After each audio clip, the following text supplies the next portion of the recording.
واجد بھائی یہ سوال کر رہے ہیں کہ جمعہ کی کتنی رکعتیں ہیں؟ جمعۃ المبارک کی جو کل رکعتیں ہیں، میں کچھ تفصیل عرض کرتا ہوں کہ پہلی 4 سنتیں یہ سنت مؤکدہ ہیں، پھر 2 رکعت نماز جمعہ فرض، پھر اس کے بعد 4 سنتیں یہ بھی سنت مؤکدہ ہیں، اور اس کے بعد 2 سنت ہیں۔ تو ان 2 سنتوں کے حوالے سے مختلف اقوال ہیں، اگرچہ زیادہ ترجیح، زیادہ راجح قول یہی ہے کہ یہ سنتیں غیر مؤکدہ ہیں، تو بہرحال ان کا شمار بھی سنتوں میں۔ اس کے بعد 2 رکعت نفل پڑھے جاتے ہیں۔ تو یوں اگر ہم دیکھیں تو عام دنوں میں ظہر کی نماز کے لیے آتے ہیں تو نوافل سمیت سب 12 رکعتیں ہیں، جمعے کے لیے آئیں تو یہ 14 رکعتیں بن جاتی ہیں۔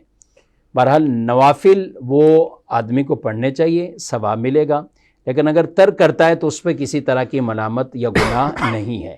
لیکن جو بقیہ سنتیں ہیں ان کو ترک نہ کیا جائے۔ پہلی سنتیں 4 قبلیہ یہ سنت موقدہ ہیں، تو آپ جمعے کے لیے اس اہتمام کے ساتھ آپ مسجد میں آئیں کہ آپ پہلی سنتیں بھی اپنی جگہ پر، یعنی نماز جمعہ خطبہ وغیرہ سے پہلے آپ اسے ادا کر لیں۔